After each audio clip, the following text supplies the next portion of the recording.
Tôi rất là thích cái loại khay mà tẩy trắng làm sẵn như vậy, bởi vì nó đảm bảo liều lượng đúng. We decrease the chance of the patient make mistake. Chúng ta sẽ làm giảm thiểu nguy cơ mà người ta sử dụng sai. And also, the gel is very thick, viscous, like a glue that keep the gel in the central incisal part of the crown, avoiding to penetrate inside of the gingival sulcus. Và thêm một cái nữa là cái gel này nó có một cái độ đặc rất là đặc, như là cái keo, nó sẽ giúp cho gel này nó đọng ở một cái phần giữa răng tới cái bờ cắn này. So these open to us a huge amount of opportunity. Thì cái loại này mở ra một cái cơ hội rất lớn. The number one is, let's check if it works. Thứ nhất là chúng ta kiểm tra coi có hiệu quả hay không. This is the correct way to apply. This is very important you to know, because many times the patient make mistakes when they apply. What's the correct way to apply? Thì đâu là cái cách sử dụng đúng, bởi vì nhiều người hay sử dụng sai. Put in their patient's mouth. Thứ nhất là chúng ta đặt vào trong miệng bệnh nhân. And the patient should give you a kiss. Và bệnh nhân sẽ làm một cái động tác giống như là nụ hôn vậy. Only put in. Đặt vào và Yeah. This lip force is enough to keep in position. Chúng ta phải tạo một cái lực mút môi đủ để giữ cái khay này vào vị trí. And then you remove the external tray. Và chúng ta gỡ cái bề khay ở phía ngoài ra. A second kiss. Mút thêm một lần nữa. And then the patient stay for 1 hour. How the concentration that we have here? 10 and 15? Thì bệnh nhân sẽ mang cái này khoảng 1 giờ. 10% is up to 1 hour and 15% is 20 minutes. Okay? Và So, nồng độ 10% thì mang 1 tiếng đồng hồ, còn nồng độ 15% thì mang trong khoảng 20 phút. it's really important. Teach the patients, don't touch and don't bite.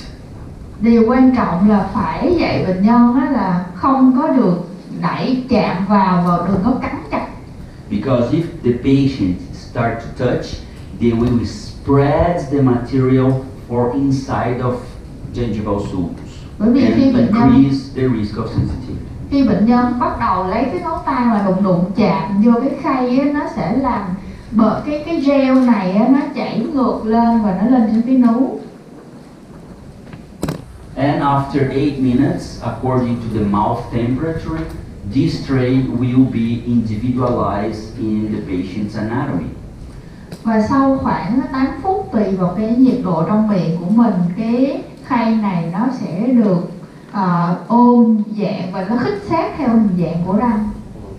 And these girls use 10 trays. Và cô gái này sử dụng 10 khay. And yes, we have a good result. Chúng ta có kết quả tốt. It's much similar to any other at-home product. Thì tác dụng của nó cũng tốt, giống như các sản phẩm tẩy tại nhà thôi. But do you think it's a good opportunity to use in patients with brackets? Thì các bạn có nghĩ là nó có dùng với những cái bệnh nhân mang mắc cài tốt hay không? So everything is started when we try to use in patients with brackets, because patients wearing brackets, they don't brush very well. Thì bắt đầu chúng ta nghĩ ở những bệnh nhân mang mắc cài thì họ không có chải răng tốt. Because the brackets is very difficult to floss and to brush. Bởi vì do mắc cài nên rất là khó để chải răng và dùng chỉ nha khoa. And patients using, for example, brackets, there's a higher risk of white spots around the brackets. Và những cái bệnh nhân mang mắc cài thì nó hay có những cái đốm màu trắng xung quanh mắc cài.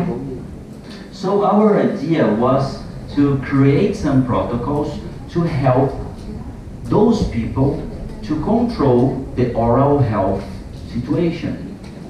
Thì cái mục đích đó là sẽ làm ra một cái quy trình nào đó để giúp họ giải quyết được cái tình huống này.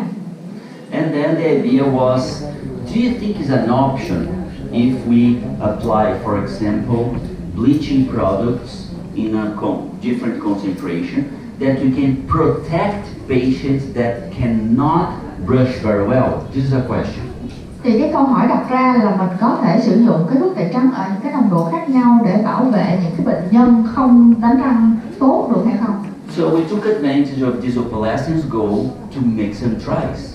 Rồi tôi lấy là cái sản phẩm Opalescence Gold để làm khay cho họ. So do you have bacteria inside of your mouth? Thì các bạn là trong miệng các bạn có vi khuẩn hay không? A lot. Nhiều nữa. Is your orifice more contaminated that you have? Thì đó là một cái vùng cái khoang miệng là nó bị So nhiễm have you khuẩn nhiều think- hơn. Chúng ta nghĩ. Have you think about combinate your prophylaxis and your opalescence gold? Chúng ta phải suy nghĩ về cái sự phối hợp của cái điều trị dự phòng và Opalescence Gold. When your patient arrives to your office looking for cleaning, for prophylaxis, what your patient wants? Khi bệnh nhân đến muốn là làm vệ sinh răng thì bệnh nhân cần gì? The patients, they want to have a clean and a clear. Bệnh nhân muốn là cái răng nó sạch và nó trong. And then we started to use the idea to perform our cleaning and prophylaxis. And when I finish my prophylaxis, the patient stay half an hour in the waiting room with one tray of opalescence gold. Thì sau khi bệnh nhân đến cạo vôi và đánh bóng xong á, thì bệnh nhân sẽ mang Opalescence Gold và ngồi ở ngoài phòng chờ khoảng nửa tiếng. One tray is not a bleaching proposal, but the patient realizes we are changing their smile. Thì một khay nó cũng không có tác động tẩy trắng là bao, nhưng mà bệnh nhân bắt đầu nhận ra là chúng ta đang thay đổi nụ cười của bệnh nhân. It's extremely good marketing opportunity for your patients when you are performing a prophylaxis. Thì đây là một cái cơ hội tiếp thị rất là tốt cho những cái bệnh nhân đến để cạo vôi định kỳ. Your patient will love your prophylaxis. Bệnh nhân thì sẽ thích những cái sản phẩm như vậy. It's not a big change, but the patient realizes you are promoting an illuminated smile. Thì đó không phải là một cái thay đổi lớn, nhưng mà bệnh nhân thấy là bắt đầu là mình có một cái sự thay đổi. If with patients with brackets. Ngay cả với bệnh nhân đeo mắc cài. And then we decided to go further. Rồi sau đó là chúng tôi quyết định tiến một bước xa hơn. We decided to look for if this marketing idea has basis, has scientific basis. And then we went to the Amazon. Thì tôi muốn biết là cái này nó có cái khoa học ở phía sau đó hay không, do đó tôi muốn đến Amazon. The Amazon is the best way, is the best model because they don't have cookies, they don't have candies, and they don't brush because there are those community lives 30 hours by boat far from any city. Thì Amazon là một cái vùng mà chúng ta có thể lấy mẫu nghiên cứu rất là tốt, bởi vì những cái dân cư ở vùng này là không có ăn bánh ngọt, không có nước giải khát, và để đi đến cái vùng này ấy, là chúng ta phải đi bằng thuyền, nó là khoảng 30 tiếng đồng hồ và nó rất là xa so với những cái vùng khác. So you get the people. Là chúng ta đến, chúng ta tập trung mọi người lại. You clean everything and remove all our biofilm. Chúng ta làm vệ sinh răng miệng và lại bỏ các biofilm là các màng sinh học. And then in this half, they use one tray of opalescence gold, and this half they don't use anything. Và chia làm đôi, một nhóm là dùng Opalescence Gold và một nhóm kia là nhóm trứng không làm gì hết. After 3 days, without brushing, because they don't brush there, they don't have toothbrush.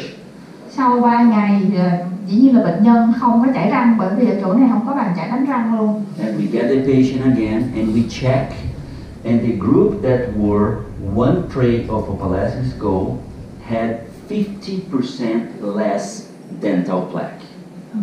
Thì khi mà chúng ta tập hợp các bệnh nhân này lại sau 3 ngày để lấy mẫu, thì nhóm những người mà có opalescent skull thì có ít hơn 50% lượng mảng bám.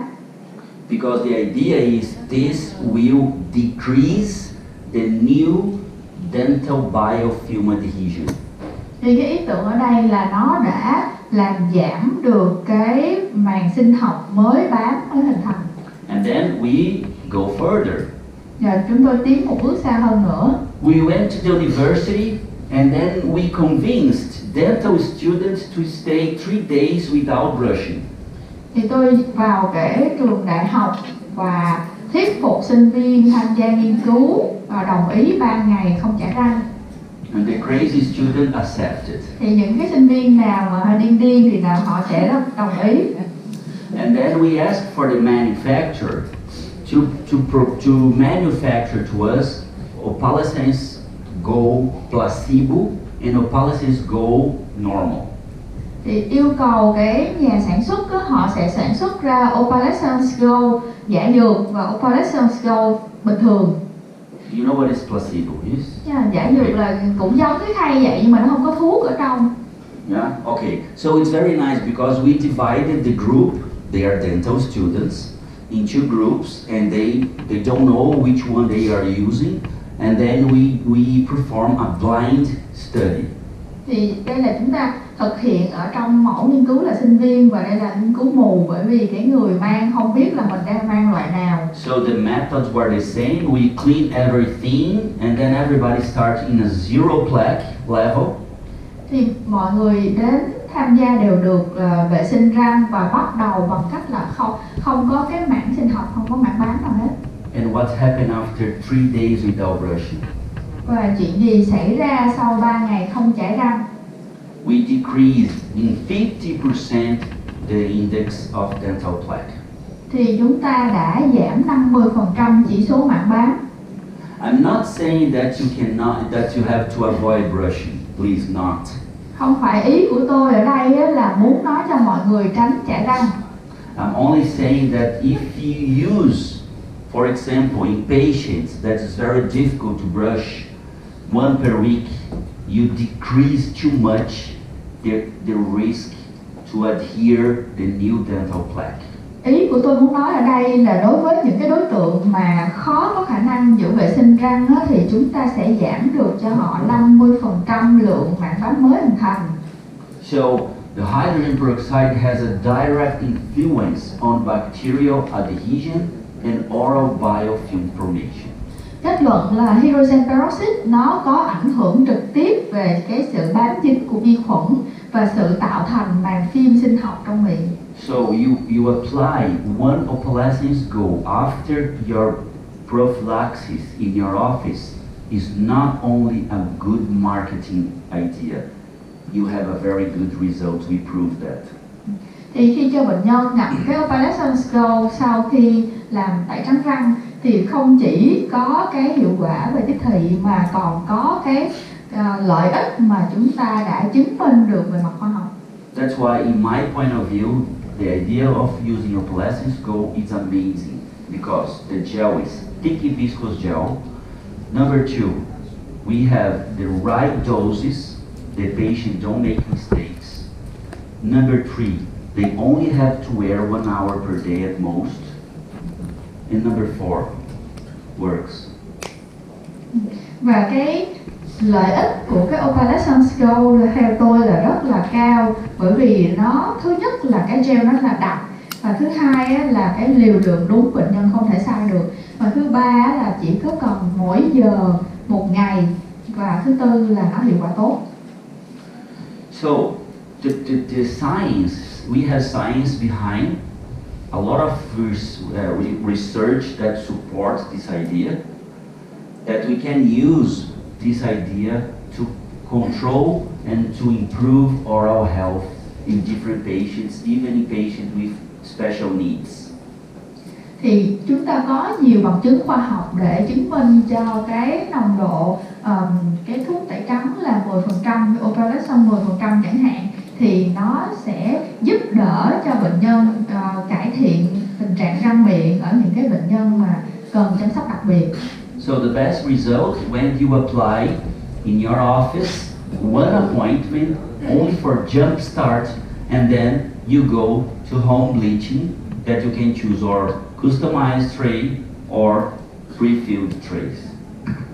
Thì để có kết quả tốt nhất á, thì chúng ta cho bệnh nhân tẩy trắng tại phòng mặt giống như là một cái bước nhảy đầu tiên. Sau đó thì sẽ duy trì tiếp bằng cách là tẩy bằng cái khay tẩy trắng ở nhà hoặc là opalescence glow. And the literature supports this idea that followed by at home, in office followed by at home, we have much more effective results. Thì cái nghiên cứu đã chứng minh được về cái ý nghĩa về mặt lâm sàng nếu chúng ta tẩy trắng tại phòng mặt và cho bệnh nhân duy trì tiếp tẩy trắng bằng khay tẩy trắng ở nhà. Đó là cái cách nó hiệu quả hơn, hiệu quả nhất.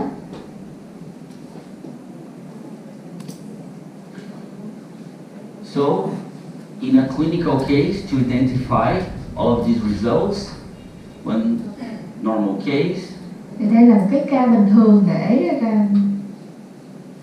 cho thuốc tẩy trắng tại phòng mặt.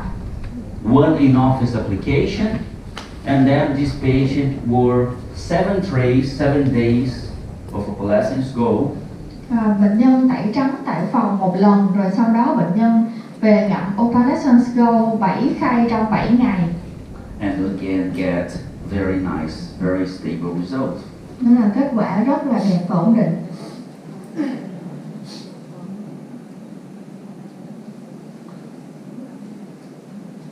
What about the evidences? We are very mature on bleaching nowadays that we have a lot of evidence published already. Thì cái kiến thức về tẩy trắng của chúng ta là bây giờ nó đã rất là nhiều rồi và chúng ta xem những cái bằng chứng trong y văn. Follow up after 9 to 12 years, checking poop vitality, root resorption, and enamel surface alteration with no side effects. Và nghiên cứu này là theo dõi sau từ 9 đến 12 năm sau tẩy trắng. Người ta xem xét về cái độ sống của tủy răng, về sự tiêu ngóc trên răng và sự thay đổi về mặt men răng thì thấy là không có cái sự khác biệt. Tetracycline case is very challenging case after using 6 months every night.